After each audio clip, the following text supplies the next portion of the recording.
জীবনে বুঝতে পারছি মানে পরিবার ছাড়া দুনিয়াতে আপন কেউ হয় না। গায়ে দুলাবে না।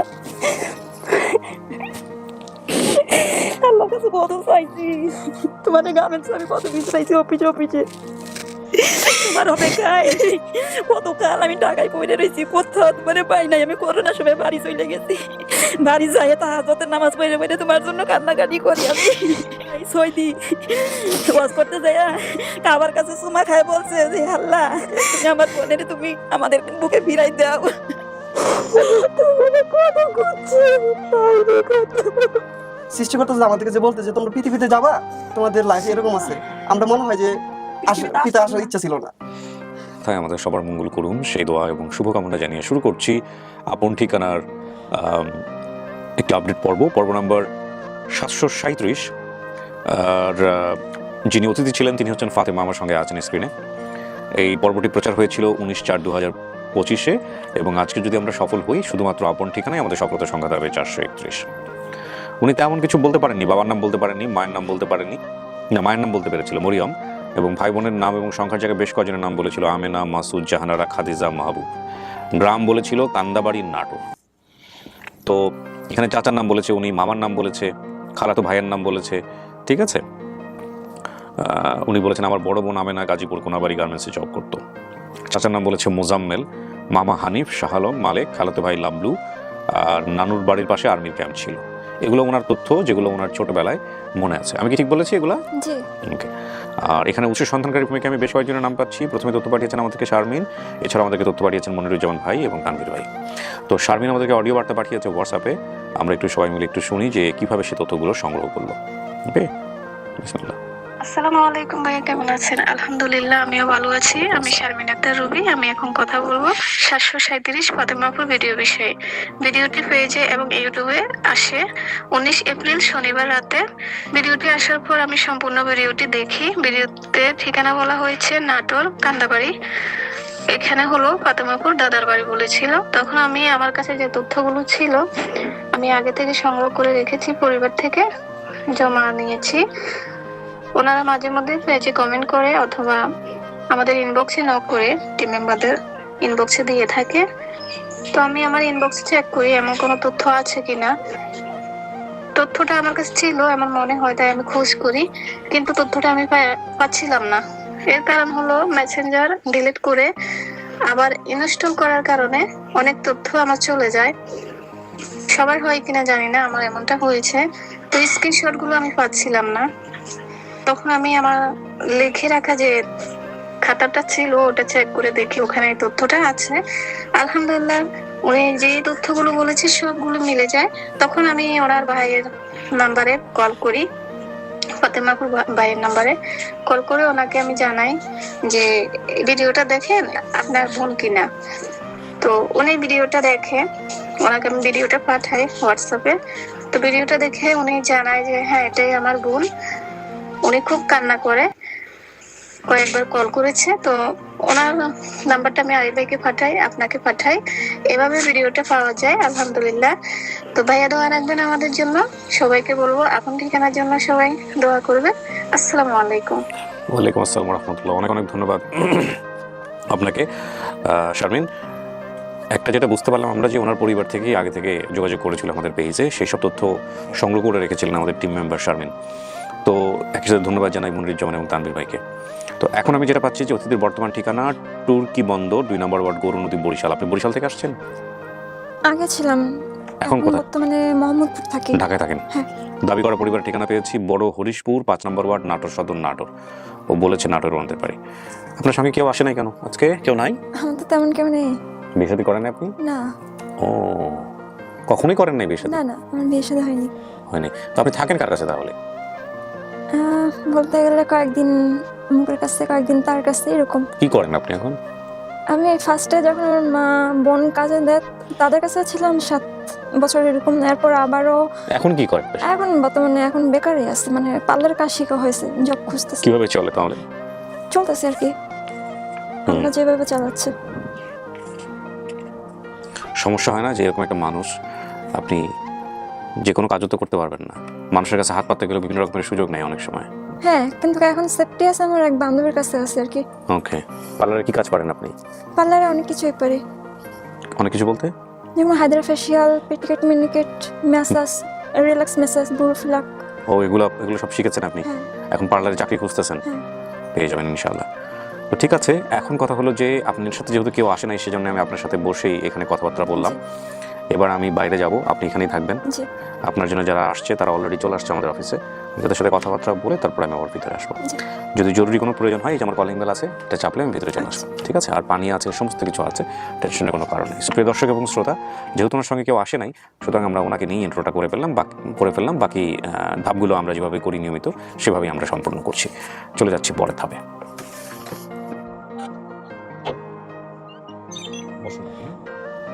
আসসালামু আলাইকুম। কেমন আছেন আপনারা? একটু পরিচিত হই সবার সাথে। ফোন সবার তো বন্ধ করা আছে না? আপনার নাম? জি, মুর্শিদা। কি হন আপনি? মামুনি বলতেন? মামি? মামি। আপনার নাম? আমেনা। কি হন আপনি? আপন বড় বোন। আচ্ছা। আপনার নাম? আপনি কি হন? আপন মেজো বোন। আচ্ছা। আপনার পরিচয় জানেন? মোহাম্মদ মাসুদ রানা। আপনার নাম হচ্ছে? মাসুদ রানা। মাসুদ রানা। আপনি কি হন? ভাই। আপন ভাই? জি। আপনার পরিচয়? আমার নাম মোহাম্মদ হুমায়ুন। কি হন আপনি? আমি মামা হই। আপন মামা? জি, আপন মামা। কি নাম বাবা? সামিয়া। তুমি কি হও? যিনি আমাদের গেস্ট, তার কি হও? খালামণি হয়। কি হন আপনি? আমার আপন ভাই। মানে সম্পর্কের আপু। আচ্ছা, তাহলে এখানে অভিভাবক বলতে কারা? মানে সিনিয়র অভিভাবক বলতে আপনি? আপনি বড় বোন কি? সবার বড় আপনি? কিভাবে হারাইছিল আপনাদের এই ফোনটা? ছোটবেলায় আমার বাবা মারা গেছে। জি। তখন আমরা ছোট সবাই, আমরা 6 ভাই, তার মধ্যে আমি বড়। জি। পরে আমাদের সংসারে বড় ভাই নেই, সংসার চালানোর মানুষ নেই, বাবা মারা যাওয়ার পরে আমরা ঢাকায় আসি। ঢাকায় আসার পরে আমি গার্মেন্টসে জব করি, চাকরি নিই। আমি জব করি, করার পরে আমার মারে সাথে করে নিয়ে চলে আসছে, আমাদের ভাই বোনের সাথে ঢাকাতে? কোনাবাড়ি গাজীপুর নিয়ে চলে আসছে। আচ্ছা আচ্ছা। আসার পরে আমার ছোট ভাই অসুস্থ, আমি বাড়ি গেছি, নাটোরে গেছি।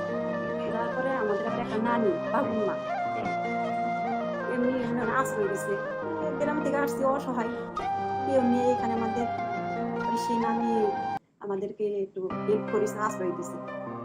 তারপরে সে একদিন বলতেছে অনেক কষ্ট হয়ে যায়, এতদিন ভাই বোন পালা কষ্ট হয়ে যায় না, আমি সব ছোট ছোট যাই তো আমি বুঝি, পরে হাতে মারে দিয়ে দে। আমি বললাম কি যে না, আমার নিজের তো কষ্ট হইও, আমি কষ্ট করতে রাজি আছি, কিন্তু আমার ভাই বোন কোথাও দেবো না। ফাতেমার সাথে আপনার বয়সের পার্থক্য? আমার ধরেন কত ছোট? এই 2 ভাই বোন ছোট। আচ্ছা। আপনি সবার বড় ছিলেন? জি। আচ্ছা, তারপর? পরে বললাম এখন হয়তো খুব কষ্ট হয়ে যাবে, না আমি দেবো না বললে আমি অফিসে চলে গেছি, আর আমার বোনের রাখিয়ে গেছি। যাওয়ার পরে যে 5টা বাজে ছুটি হয়েছে, আম্মু তো বাড়ি, পরে ছুটি হয়েছে হওয়ার পরে আইসে আমি ফাতেমারে খুঁজে পাইনি। পাশের রুমের একজন আপা বলতেছে, আপু ফাতেমারে আপনারা নানি বলেন না, ওই মহিলা নিয়ে গেছে, বাবুর মা। হ্যাঁ, পরে ও আবার ওই যে কোনাবাড়ি ক্লিনিকে আয়া ছিল, ফকাস মার্কেটের সাথে একটা ক্লিনিক ছিল, সেখানে গেছি দৌড় পেয়ে যাই দেখি আমি দেখি নানি ফাতেমার পর, আমি ফাতেমারে নিয়ে আসি, তা বল আমি ফাতেমারে নিয়ে আসি না। পরে আমি কান্নাকাটি করতেছি, তখন তো মোবাইল ছিল না, আমার আম্মুর চাচারে নিয়ে টেলিফোন ছিল, সে টেলিফোন নাম্বারে আমি আমার আম্মুর কাছে ফোন দিছি, আম্মু আমি তো ফাতেমারে পাইতেছি না, আমি অফিসে তাই সাথে ফাতেমা নেই, বাবুর মা বলে নিয়ে গেছে। আরেকজন বললো, আপা আমি তো ওই ক্লিনিকে গেছি, সেখানে তুমি পাইনি রে। বলার পরে পরের দিন আম্মু চলে আসছে, আসার পরে মনে করেন যে আমার এখন আমরা যে কথা বুঝি, তখন তো আমরা চালাক ছিলাম না, বুঝি না, বয়স অল্প। পরে সে অনেক কান্নাকাটি করেছে, করার পরে কয় কি তোর বোন আছে, তা আমার বোন কোন জায়গায় আছে ঠিকানা দেন। পরে একটা টেলিফোন নাম্বার দিছে, আগে তো 7 টাকা 6 টাকা 7 টাকা করে মিনিট ছিল টেলিফোনে কথা বলছে। কয়েকদিন আমার বোনের সাথে কথা বলছে, তা আমার বোন কোথায় আছে ঠিকানা দেন। কি ঠিকানা আমি দিতে পারবো না, তা আমারও হুমকি দিছে। তা আমি এতটুকু বুঝি না, হুমকি দিছে যে তোরও মাইরে ফেলাব। তারপরে ওর হাত পায়ে ধরে ধরে খালি কান্নাকাটি করে। আমার মা 87 মানুষ ছিল, অত বয়সে স্বামী মারা গেছে, তার 6টা ছেলে পেলে কি করে মানুষ করবে, সে অন্যরকম হয়ে গেছে একটা। তারপরে সে নানি আমারও ভয় দেখায় না, আমাদের তো কেউ নেই, আমরা কার কাছে বিচার চাবো যে নানি নিয়ে গেছে আমার বোনেরে দিতেছে না। টেলিফোনে কয়েকদিন কথা বললাম, একদিন খালি আমার সাথে কথা বলাইছে আমার বোনের, তাওতে আমার কথা বলতে দেয়নি, খালি ওই যার কাছে দিছে সেই খালি কথা বলে আমার সাথে। কথা বলা পর কিছুদিন পর আর আমার বোনের ওই টেলিফোনের আর কোনো পাইনি, আর কথা বলা যায়নি। সে জায়গা থেকে আমার বোনের আর কোনো খোঁজ পাইনি। আপনারা পুলিশের কাছে জানলেন না, এতটুকু তো আমরা বুঝিনি, আর হেল্প করার মতো কেউ ছিল না, মানে ছোট ছোট সব। আপনারা কি জানতেন যে ও কি হারা গেছে এরকম? হ্যাঁ, পরে আমরা ভাবতাম কি যে আমার বোনের কি বিক্রি করে দিছে না মেরে ফেলেছে কেউ, আমরা খালি এসব বলতাম আর আল্লাহর কাছে কান্নাকাটি করতাম। আমার মা মারা গেছে। ও মা বেঁচে নাই? না, মা মারা নেই, তো আমাদের আর কেডা করবে, হেল্প কে করেনি, মানে আমার বাবা করে চাচার আমাকে হেল্প করেনি। ছোটবেলা আমরা বাড়ি দিয়ে চলে আসলাম, আমার মামারা যথেষ্ট দেখিছে, কিন্তু আমার মামারা যত দেখিছে মানে আমার চাচারা যদি আমাদের দেখতো তাহলে আমাদের আজকে এই অবস্থা হয় না। আপনাদের পক্ষ থেকে কেউ আমাদের সাথে যোগাযোগ করে? আপনি কবে যোগাযোগ করছেন? আমি আজ থেকে প্রায় 1 বছর হবে। আমি এক অনুষ্ঠান, আপনার অনুষ্ঠানটা আমি আপনার অনুষ্ঠান জীবনে গল্প এটা 14 এরকম আগে দেখতাম, হোস্টেলে ছিলাম, তারপর ওই সময়টা ছিল ওইগুলো দেখতাম। হোস্টেল বের হওয়ার পরে তেমন একটা সময় হতো না, জবে ঢুকে যায়। তাই এবার আপন ঠিকানাটা আমার এটা আমার চোখে পড়ে। আপন ঠিকানা বলতে তো নিজের ঠিকানা এটা বুঝাইতেছে। এখানে আবার একটা ভিডিও দেখলাম, ভিডিও দেখলাম যেখানে হারানো মানুষগুলো পাওয়া যাইতেছে। আমার এখানে একটা আত্মবিশ্বাস সৃষ্টি হলো যে ইনশাল্লাহ আকিদের সাথে তোমার সবাই চিনে, সে পপুলার একজন লোক। আমার এখানে একটা আত্মবিশ্বাস সৃষ্টি হলো এবং আমি এই পেজে একটা নক করি, ওই যে একটা নাম্বার আছে ডিসপ্লেতে, ওই নাম্বারটা আমি কালেক্ট করি। আমি একটা কল দিই, আমার মনে হয় আরিফ ভাই কে রিসিভ করে, মেবি কি নামটা খেয়াল নেই, তার 1 বছর হবে। ভাইয়া আমাকে নক করলো, আপনার ঠিকানাগুলো বলে। আমি আমার ঠিকানাগুলো সব বললাম, আমার এলাকা।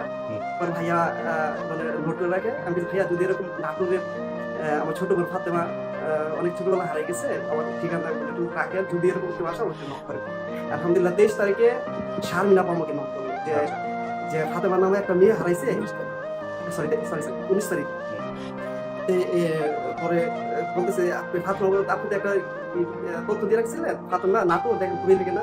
তারপরে আমি তো ভিডিও দেখার আগে তার মধ্যে আমার ছোট বোন, পরে সকল ভিডিও দেখলাম এবং ওর পুরনো ভিডিওটা দেখলাম এবং সব আত্মীয় দেখলাম, সবাই আত্মহারা হয়ে গেছে। সবাই, এমন কোনো লোক নাই তাদের চোখ দিয়ে জল আসে নাই। জি, ইনশাআল্লাহ। আমার কথা না মানে সব তো ঠিক আছে।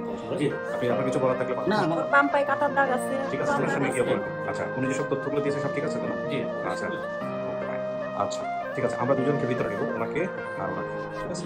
ভিতরে পাঠাই দেবো। হ্যাঁ, আমি ডাকবো বসো।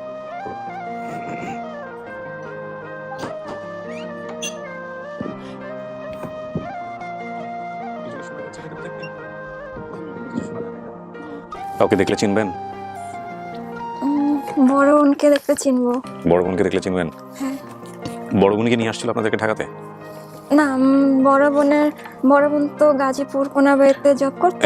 এটাই বলেছে যে কয়েক মাস পর মা আমাকে গাজীপুর কোনাবাড়ি নিয়ে এসে আমার বড় বোনের বাসায় দিয়ে মা নাটোরে চলে যায়। কিছুদিন পর আমার বড় বোন ওনার পরিচিত এক বাসায় আমাকে কাছে দেয়। ওনারা আমাকে বিভিন্ন সময় বিভিন্নভাবে ভাবিতে দেখাতো। সে বাসায় কয়েক মাস থাকার পর আমাকে নোয়াখালীতে পাঠিয়ে দেয়। সেখানে আমি 4-5 বছর কাজ করি, একের পর এক বিভিন্ন জায়গায় কাজ করে বড় হই। বড় হওয়ার পর এক আপুর সাথে পরিচয় হলে ওনার বাসায় যাই, এরপর ওনার বাড়াতে থাকি। সেখান থেকে পরিবারে ফেরা হয়নি। বড় বোনকে দেখলে চিনবেন? ভাই মাসুম ভাইকে দেখলে চিনবো। মাসুম না মাসুদ? মাসুদ। দেখা যাক কারা আসছে আপনার জন্য। দুজনকে পাঠাও। আপনার জন্য পরিবার ফিরে পাওয়াটা খুব জরুরি দরকার ছিল। জীবনে বুঝতে পারছি, মানে পরিবার ছাড়া দুনিয়াতে আপন কেউ হয় না। দেখেন কারা আসছে।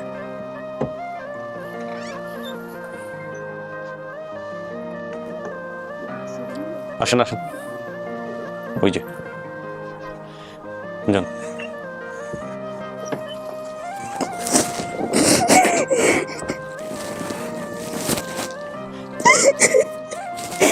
তুমি কান্দো না,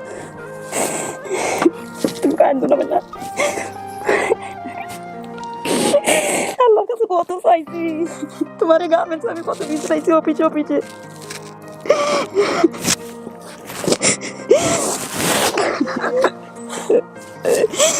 আমি কত অফিসে তোমারে খুঁজছি।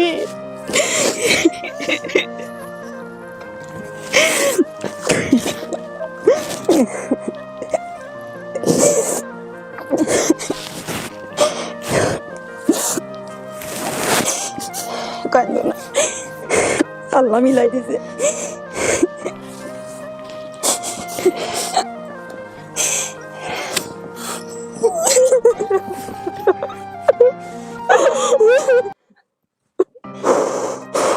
তোমারে কত খুঁজছি, পাইনি কত।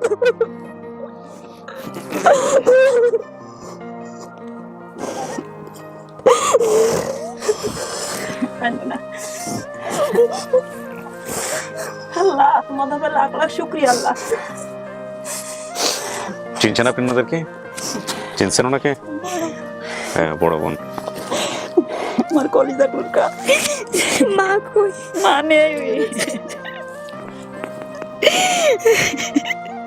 তোমার অপেক্ষায় কত কাল আমি ঢাকায় পড়ে রয়েছি, কোথাও তোমার পাই নাই। আমি করোনার সময় বাড়ি চলে গেছি, বাড়ি যাই তাহাজ্জুদে নামাজ পড়ে পড়ে তোমার জন্য কান্নাকাটি করি আমি। আর তোমার ছোট ভাই সৈদি ওয়াজ করতে যায় কাবার কাছে চুমা খায়, বলছে যে আল্লাহ তুমি আমার বোনের তুমি আমাদের বুকে ফিরাই দাও।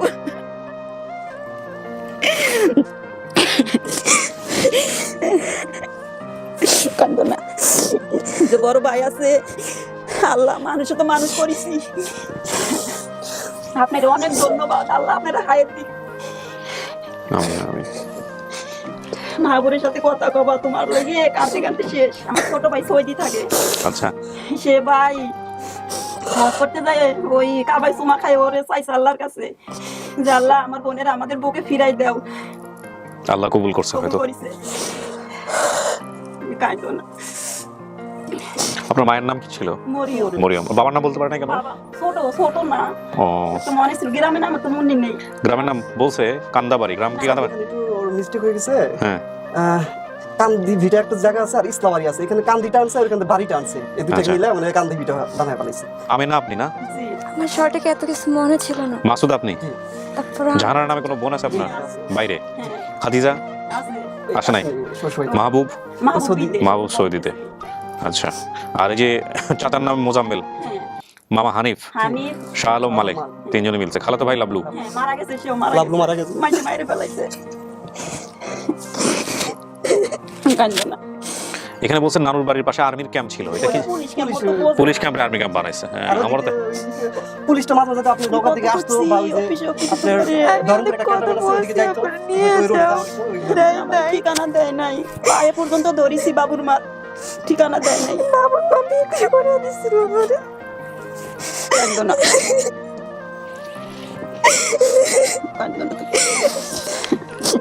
তুমি ছোট ভাইয়ের সাথে কথা বলো, তোমার জন্য কাঁদতে কাঁদতে শেষ। হুম,